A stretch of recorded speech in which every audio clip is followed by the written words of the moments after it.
হাতে গোনা আর কয়েকদিন পরেই শুরু হয়ে যাবে বাঙালির শ্রেষ্ঠ উৎসব দুর্গাপুজো। খুঁটি পুজোর হাত ধরেই শহরে উৎসবের ছোঁয়া লাগতে শুরু করেছে প্রায় বলা যেতেই পারে। রবিবার রথের দিন জগৎ মুখার্জি পার্কে ধুমধাম করে হয়ে গেল পুজোর সূচনা। এইবার 88 বছরে পা দিল কলকাতার জগৎ মুখার্জি পার্কের পুজো।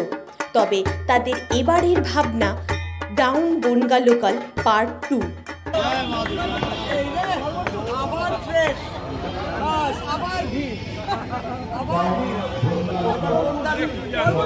1936 সালে পুজো শুরু হয়।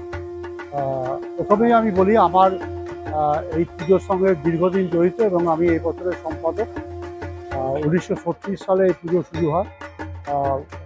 তখন আটের ঠাকুর হিসাবে পুজো হতো। তারপরে সাবিকি ঠাকুরে হয়।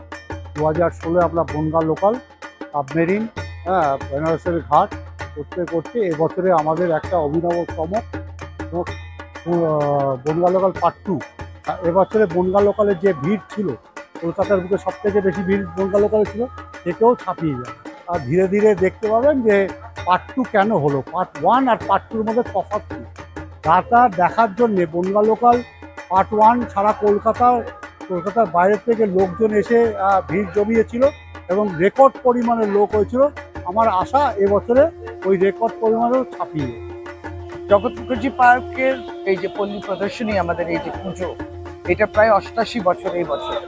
এবং এই বছরও আপনারা দেখতে পাচ্ছেন থিম একবার খুবই অত্যন্ত জনপ্রিয় হয়েছিল যখন এখানে বনগা রেল হয়েছিল থিম হিসেবে। এবার তারই পর্ব 2, সুতরাং বাকি সারপ্রাইজটা রইল। কিন্তু আজকের দিনে রথযাত্রা দিন, শুভ দিন। আজকে আমাদের খুঁটি পুজোটা হলো, কাঠামো পুজো, এবং তার সাথে সাথে ব্যানার লঞ্চটাও হলো। আপনাদের সকলকে রথযাত্রা শুভেচ্ছা, এবং নিশ্চয়ই আপনাদের মাধ্যমে, আপনার চ্যানেলের মাধ্যমে আপনার দর্শকদেরও আমরা শুভেচ্ছা জানাই। ভালো থাকুন, সুস্থ থাকুন, জয় জগন্নাথ। প্রথম যদি থিম পুজো হয়ে থাকে জগৎ মুখার্জি পার্কে, অশোক গুপ্তর হাত ধরে ওই ঠাকুর, মানে যেটা ভাবা যাবে না যে তখনকার সময় দাঁড়িয়ে ওই ধরনের প্রতিমা বোধহয় কেউ করতো না, যেটা অশোক গুপ্ত এই মাঠে করতো। অর্থাৎ জগৎ মুখার্জি পার্ক একটা আলাদা চিন্তাধারায় অভ্যস্ত। তাই বিগত 5 বছর কাজ করেছি, তাই এই বছর আবার নতুন করে কাজ করছি, যার জন্য আমরা ওই প্রথম দিনটাকে ধরে রেখেছি সেই 2016।